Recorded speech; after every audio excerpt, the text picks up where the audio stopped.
তফসিল অনুযায়ী 10 এপ্রিল প্রতীক বরাদ্দ দেওয়া হবে। এর আগ পর্যন্ত সীমিত পরিসরে জনসংযোগ করতে পারবেন প্রার্থীরা।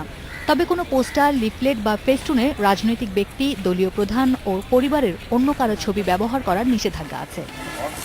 উত্তরের আওয়ামী লীগ সমর্থিত মেয়র প্রার্থী আনিসুল হক সাভারের জাতীয় স্মৃতিসৌধ এবং পরে ধানমন্ডিতে বঙ্গবন্ধুর প্রতিকৃতিতে শ্রদ্ধা জানানোর মাধ্যমে দিন শুরু করেন।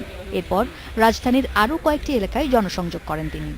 ঢাকা শহরকে আরও একটু ভালো করা সম্ভব, পরিষ্কার করা সম্ভব, বর্জ্য পরিষ্কার করা সম্ভব, একটু নিরাপত্তা দেওয়া সম্ভব।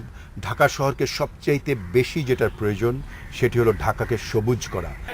এছাড়া প্রথম দিনে মাঠে নামেন জাতীয় পার্টির বাহাউদ্দিন বাবুল, গণসংহতির জোনায়েদ সাকি ও সিপিবির আব্দুল্লাহ আল কাফি। 34টা বছর যে কাজটা করেছি তার পরীক্ষা দিতে যাচ্ছি। এই পরীক্ষায় জনগণ ইনশাল্লাহ আমাকে রেজাল্ট আমার পক্ষে দেবেন। দক্ষিণে মেয়র মোহাম্মদ হানিফ ফ্লাইওভারে প্রথমে দলের নেতাদের সাথে শুভেচ্ছা বিনিময় ও পরে চানখারপুর এলাকা থেকে প্রচার শুরু করেন আওয়ামী লীগ সমর্থিত প্রার্থী সাইদ খোকন। তিনি বলেন, বহু বছর আগে তার বাবার সাথে নির্বাচনে যিনি লড়াই করেছেন সেই মির্জা আব্বাসই তার প্রধান প্রতিপক্ষ।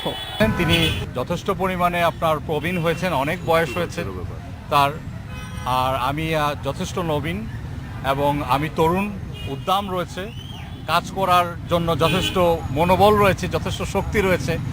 বিএনপি নেতা আসাদুজ্জামান রিপন জানান, মনোনয়নপত্র প্রত্যাহারের আগে বিএনপির কোনো প্রার্থী প্রচারে নামবেন না। দলের শৃঙ্খলা মেনে তিনি সহ বাকি 3 বিএনপি নেতাও ভোটের লড়াই থেকে সরে যাবেন। মনোনয়নপত্র প্রত্যাহারের মানে স্টিপুলেটেড ডেটের মধ্যেই নিঃসন্দেহে পার্টির যিনি অ্যাপ্রুভড ক্যান্ডিডেট থাকবেন তার পক্ষে পার্টির পুরো rank and file with fullest sincerity নিয়ে সবাই কাজ করবেন, ঝাঁপিয়ে পড়বেন। এছাড়া জাতীয় পার্টি ও অন্যান্য প্রার্থীরাও সীমিত পরিসরে প্রথম দিনের প্রচার চালাচ্ছেন। আসমানিতা, ইন্ডিপেন্ডেন্ট নিউজ, ঢাকা।